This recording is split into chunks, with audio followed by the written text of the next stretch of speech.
It can feel like a forgotten spring, a stream that once flowed with such life, now gentler, quieter.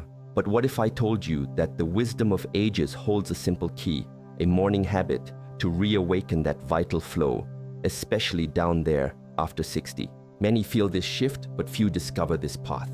Don't miss the final insight.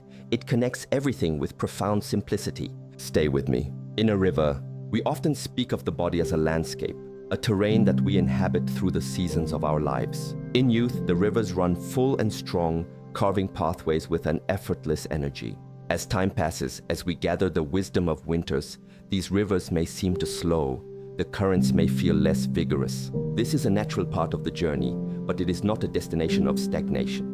There is a deep, abiding wisdom in understanding that even a gentler flow carries life, and that we possess the means to tend to these inner rivers, to ensure their waters remain clear and moving, bringing nourishment to every part of our being, even those parts we might feel have become distant or less responsive. Think of the ancient waterways, meticulously maintained by those who understood their vital importance. They did not fight the natural course of the water, but rather worked in harmony with it, removing blockages, reinforcing banks, ensuring that the life-giving flow continued unimpeded. Our bodies are no different. The circulation that sustains us, that brings warmth and energy, particularly to what many term down there, is not merely a mechanical process. It is an expression of our overall vitality, our chi, the life force that animates all things. When this flow is compromised, we may feel it as a lack of warmth, a diminished sensation, or a feeling of disconnect. This is not a failure, but a call to listen more deeply. The body is always communicating, and these signals are invitations to restore balance. It's not about forcing the river to rage as it did in spring, but about ensuring its continuous, graceful passage, supporting the delicate ecosystems that depend upon it, nurturing the very roots of our physical and energetic presence. This perspective shifts us from a place of concern to a place of empowered action, grounded in understanding and compassion for the vessel that carries us. It is about honoring the flow in all its manifestations. The connection between the mind, the spirit, and the physical body is profound, an intricate dance where each step influences the others. When we speak of circulation, especially in the context of our later years, it's easy to focus solely on the physical mechanics, the heart, the vessels, the blood itself. But the ancient traditions remind us that the flow of energy, of chi, precedes and animates the flow of blood. A mind that is burdened by stress, by worry, or by the unresolved tensions of a long life can inadvertently constrict this flow, creating subtle blockages that, over time, manifest in the physical body. Cultivating a calm and centered mind, therefore, becomes a crucial aspect of enhancing physical circulation. Imagine a still pond. Its surface perfectly reflects the sky, its waters are clear. Now imagine a stone thrown into it. Ripples spread, disturbing the clarity. Our thoughts and emotions are like those stones. Persistent anxieties or a lack of inner peace can create chronic disturbances in our energetic field, which in turn can impact how blood and energy circulate, especially to the extremities and the pelvic region, the very areas we are discussing. This is why practices that quiet the mind and soothe the spirit, meditation, gentle breathing exercises, spending time in nature, are not just pleasant diversions. They are essential components of holistic health. They help to clear the energetic pathways, allowing the inner river to flow more freely, nourishing all parts of the landscape of our being. This is not about achieving some unattainable state of perpetual bliss, but about learning to navigate the inevitable challenges of life with a greater sense of inner equanimity, understanding that our internal state profoundly influences our physical vitality, right down to the most intimate aspects of our well-being. The mind can be a powerful ally or a formidable obstacle in our quest for sustained health. Choosing to nurture a peaceful mind is choosing to nurture the flow of life within. Dawn's embrace. The morning holds a special significance in many wisdom traditions. It is a time of renewal, a fresh beginning, a sacred pause before the activities of the day unfold. How we greet the dawn can set the tone for all that follows, not just in our mood, but in the very rhythms of our physical body. For those seeking to enhance circulation, especially in their mature years, the morning offers a golden opportunity to gently awaken the system and encourage that vital flow. Think of the sun's first rays, gradually warming the earth, coaxing life into activity. Our bodies too respond to this gentle, intentional awakening. Instead of rushing headlong into the day, consider embracing a few simple practices that signal to your inner systems that it's time to energize, to move, to circulate. This doesn't require strenuous effort. In fact, gentleness is key. Perhaps it's a few moments of mindful breathing upon waking, feeling the breath move deep into the belly, expanding the ribs, oxygenating the blood. Or maybe it's some light stretching, easing into the body, acknowledging any stiffness with kindness, and inviting movement back into the joints and muscles. These small acts, performed with presence and intention, are like coaxing a slow-burning ember back into a gentle flame. They prepare the pathways, awaken the senses, and prime the circulatory system for the day ahead.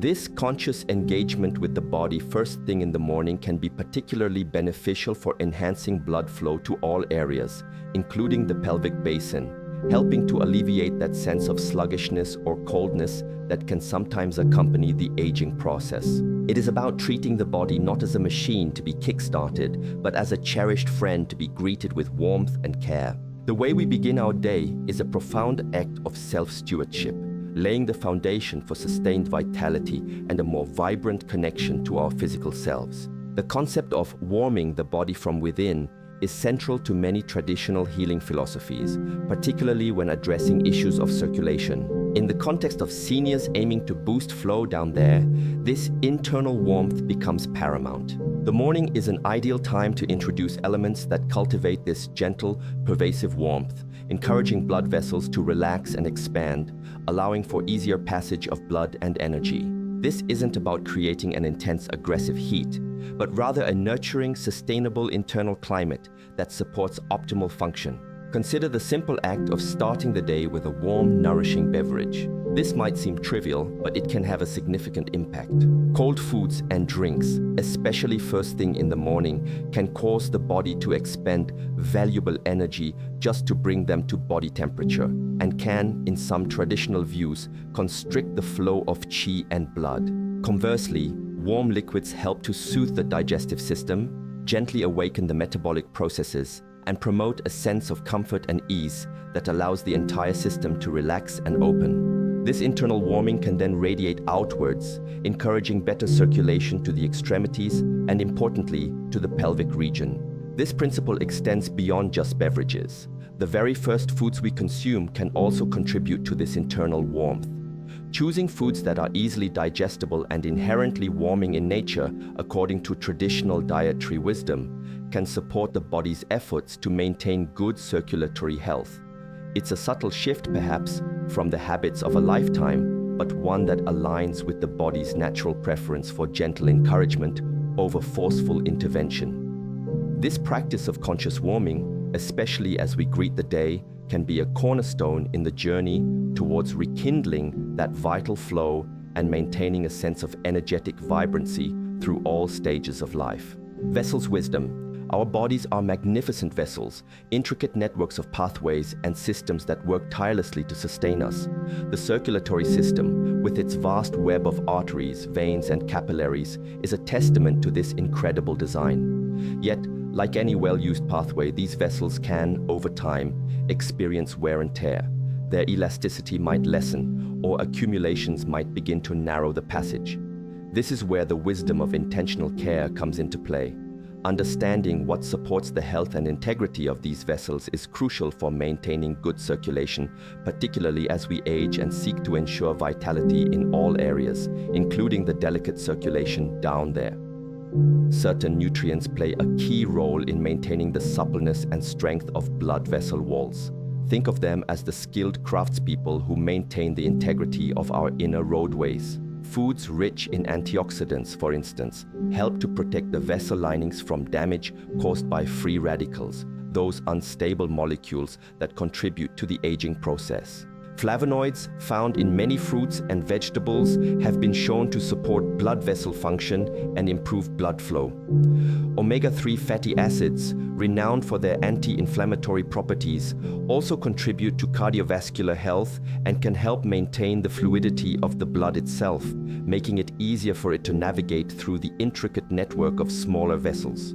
It's not about seeking out a single magic bullet, but rather about cultivating a dietary pattern that consistently provides these supportive nutrients. This holistic approach nourishes the entire system, ensuring that the vessels remain as open and responsive as possible, capable of efficiently delivering oxygen and nutrients to every cell, every tissue, every part of our being. By respecting and supporting the intricate wisdom of our own vessels through mindful nutrition, we are actively participating in the preservation of our vital flow. The way we move our bodies, or perhaps more significantly the way we don't, has a profound impact on our circulatory health. Prolonged sitting, a common feature of modern life, especially as mobility may change with age, can be one of the greatest impediments to healthy blood flow, particularly to the lower body and pelvic region. Imagine a river that encounters a dam. The flow is restricted and stagnation can set in. Our bodies require movement to keep the inner rivers flowing freely. This doesn't mean we all need to engage in high-intensity workouts. In fact, for many seniors, gentle, consistent movement can be far more beneficial and sustainable. The key is regularity and intention. Simple activities like walking, even for short periods throughout the day, can make a significant difference. Walking engages the large muscles of the legs, which act as a kind of second heart, helping to pump blood back up towards the torso. Nourishing fire. In the realm of traditional dietary wisdom, foods are often categorized by their energetic properties. Some are cooling, some neutral, and some warming. To enkindle the body's inner fire and promote circulation, especially in the context we are discussing, turning towards foods with a naturally warming and activating nature can be immensely beneficial. These are not necessarily hot in the spicy sense, although some warming spices certainly fit this category, but rather foods that gently stoke the metabolic flame, encourage the movement of qi and blood, and dispel any internal coldness or stagnation that might be hindering flow. Ginger is a classic example, revered for centuries for its ability to warm the digestion, improve circulation, and invigorate the entire system. A small amount of fresh ginger, perhaps steeped in warm water as a morning tea, can be a wonderful way to start the day. Cinnamon, another warming spice, not only adds a comforting flavor, but also has properties that can support healthy blood sugar levels, which is indirectly related to good vascular health. Certain root vegetables, like carrots or sweet potatoes, when cooked, offer a grounding, nourishing warmth. And some grains, like oats prepared as a warm porridge, can provide sustained energy and comfort while being gentle on the digestive system. The principle here is one of balance and gentle encouragement. It's not about overwhelming the system with intensely heating foods, but rather about consistently incorporating mildly warming elements into the diet, especially in the morning when the body is naturally seeking to build energy for the day.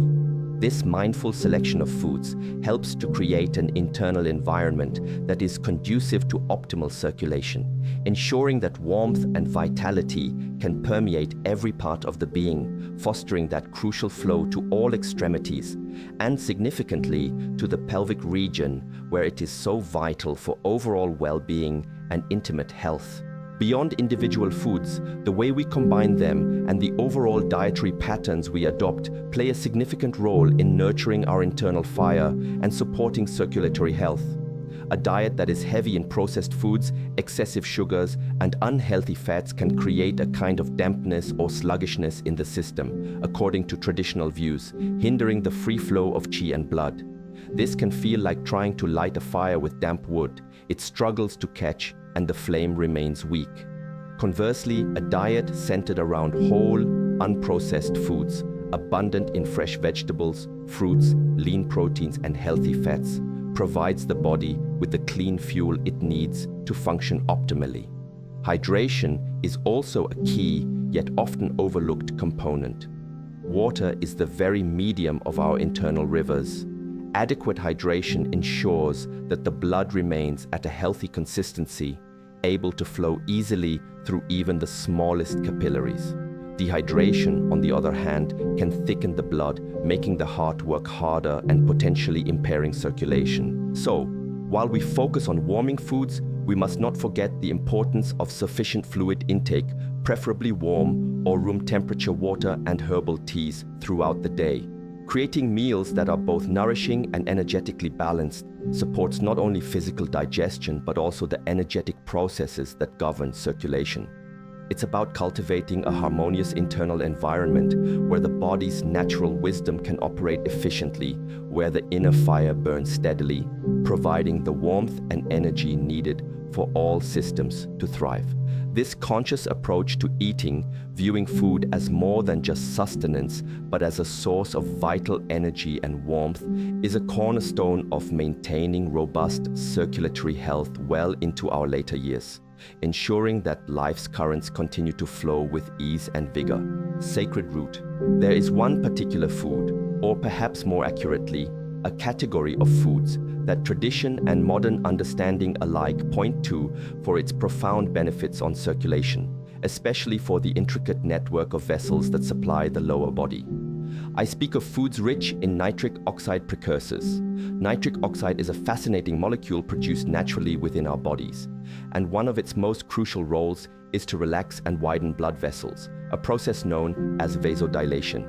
When blood vessels are relaxed and open, blood can flow more freely with less resistance. This is immensely important for maintaining healthy blood pressure and ensuring adequate oxygen and nutrient delivery to all tissues, including those in the pelvic region, which are so crucial for intimate health and vitality, particularly after 60. Many common humble foods are excellent sources of the compounds our bodies use to produce nitric oxide. Think of dark leafy greens like spinach, arugula, and kale. These are nutritional powerhouses in many respects, but their nitrate content is particularly relevant here. Beetroot, with its vibrant color, is another potent source. These aren't exotic or difficult to find ingredients. They are readily available and can be easily incorporated into the daily diet. The wisdom here lies in consistency. A small serving of these foods regularly can contribute significantly to the body's ability to produce this vital vasodilator. Imagine gently encouraging the pathways of your inner river system to open, to become more receptive to the flow. This is not a forceful intervention, but a nurturing support of a natural bodily process. By consciously including these nitric oxide boosting foods, especially starting the day with them if possible, we are tending to the very health of our vessels, ensuring they remain pliable and open, capable of carrying life's current to every sacred part of our being. This simple dietary adjustment can be a powerful act of self-care. When we consider eating this in the morning to boost circulation down there, the integration of these principles becomes key. Let's imagine a morning ritual that combines the warming aspect with the nitric oxide boosting benefits. Perhaps it starts with that warm ginger tea to gently awaken the system and promote internal warmth. Then, for breakfast, one might consider a smoothie that includes a handful of spinach or a small piece of cooked beet blended with fruits for sweetness, and perhaps some walnuts or flax seeds for their omega-3 content, which also supports vascular health. Or, if a savory breakfast is preferred, an omelette or scrambled eggs with a side of lightly sautéed greens. The one thing is not a magic pill, but rather a conscious, holistic approach centered on specific supportive foods eaten with intention. The beauty of this approach is its simplicity and adaptability. It doesn't require drastic overhauls or deprivation. It's about mindful additions, about choosing foods that actively contribute to the well-being of our circulatory system. The cumulative effect of these small, consistent choices can be profound. It's like tending a garden. Daily watering and nourishment lead to a flourishing landscape. By incorporating these circulation-supportive foods into our morning routine, we are essentially sending a signal to our body that we are supporting its efforts to maintain optimal flow, to nourish every part, and to sustain vitality. This mindful act of nourishment, specifically targeting vessel health and blood flow through natural dietary means, can be a cornerstone in rediscovering and maintaining that crucial vigor and responsiveness, even as the years advance. It's about working in harmony with our body's innate wisdom, providing it with the tools it needs to thrive. Ginger in warm water, followed by something like a spinach and fruit smoothie, or even just a warm oat porridge with berries and walnuts. These combinations work synergistically. Final bloom. So, embrace these simple teachings not as rigid rules, but as gentle invitations to connect more deeply with yourself. The circulation down there, your overall energy, your sense of aliveness, these are all interconnected, reflections of the care and attention you cultivate from within. The food is a conduit, but the loving intention is the current that makes it truly powerful. Carry this with you, and may your inner river always flow with grace and strength, bringing life to every part of your being, allowing for a continual, beautiful bloom, no matter the season of your life. It is the steady, quiet drip of water that eventually fills the grandest lake. Your consistent, small efforts will undoubtedly yield a profound sense of renewed vitality. This has changed my perspective completely. For years, I've been looking for that one miracle, but realizing it's about consistent, loving attention with the right foods that feels so much more achievable and true. Thank you for this gentle, profound wisdom. Time to make some ginger tea and plan tomorrow's breakfast.